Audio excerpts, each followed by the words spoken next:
Chers bonjour, vous êtes Hachem, Nassim Bechol Massine. Je vais raconter une histoire extraordinaire qui s'est passée il y a de cela pas tellement longtemps. Surtout qu'en ce moment, nous parlons beaucoup de ce qui risque de se passer avec l'Iran, hein. En fait, voilà, il y avait un couple dans lequel le mari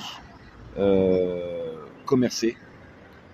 Et le problème avec ce mari, c'est qu'il commerçait avec des gens, évidemment des non-juifs. Et certains avaient une dette envers lui parce que il payait pas et il devait payer. Et en fait, là-bas, ce qui se passe, c'est que lorsque on doit rembourser la dette, c'est soit, évidemment, on rembourse la dette et donc il n'y a pas de souci, soit on rembourse plutôt d'une certaine façon, c'est-à-dire qu'on tue celui à qui on doit l'argent. Et malheureusement, c'est ce qui s'est passé. Et la femme s'est retrouvée seule avec ses 3 petits-enfants. Et voilà que le Rosh HaKeila, le chef de la Keila en Iran, lui dit, regarde, tu es en danger toi aussi, et tu dois partir, tu dois faire tout le machin pour partir. Et ce qui se passe, c'est que il y a une personne qui va les accompagner, en tout cas accompagner la femme, moyennant une certaine somme d'argent, et accompagner évidemment avec les petits-enfants. La chose, c'est de les amener jusqu'à la limite du pays, et là-bas, ils seront sauvés. Elle accepte, ils partent la nuit, parce que dans la journée, c'est évidemment, c'est pas possible. Et en partant dans la journée, voilà que, enfin dans la nuit, je veux dire, voilà que il marche, après une journée de marche, elle n'en peut plus. Elle dit, regarde, je n'arrive plus, laisse-moi ici. Je n'arrive plus, va, laisse-moi tranquille. C'est à ce moment-là, celui qui devait les accompagner sort un pistolet, lui dit, regarde, il n'y a pas de souci, je te laisse ici, mais pas vivante. Parce que les Iraniens, la police peut t'attraper, et à ce moment-là, moi, je risque d'avoir des problèmes de sécurité.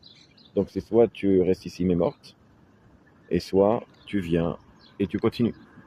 Évidemment, sous ces conditions-là, elle accepte de continuer, elle n'avait pas le choix. Donc elle continue à marcher.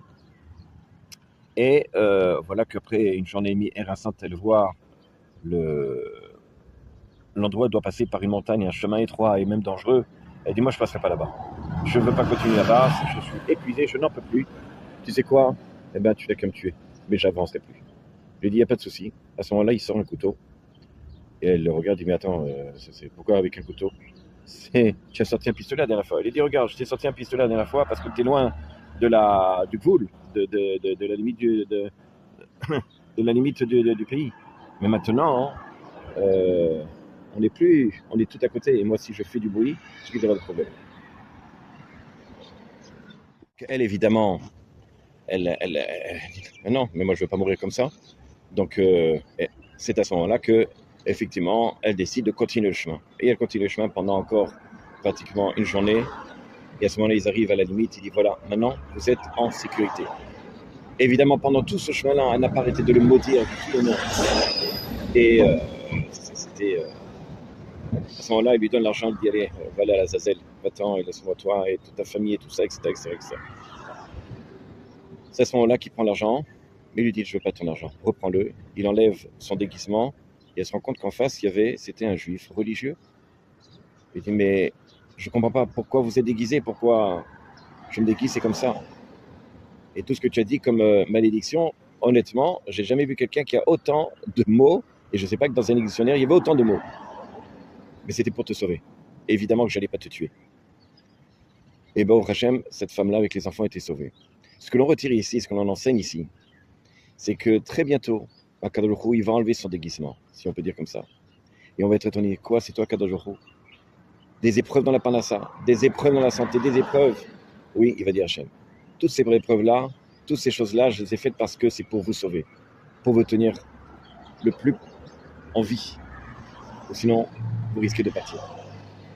Bezrat Hachem, il faut comprendre une chose, c'est qu'on est très bientôt, Bezrat Hachem, à l'avenue du Mashiach.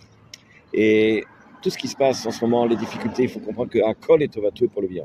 Avoir cette émouna, ce bitachon, que Hachem est là pour nous protéger. Et que même si il y a des difficultés, même si on entend des nouvelles qui sont parfois difficiles, on ne sait pas ce qu'il faut faire, c'est simplement parce qu'Akadosh il est là pour nous protéger. Que Hachem nous protège et qu'on va très vite, Mashiach. À bientôt.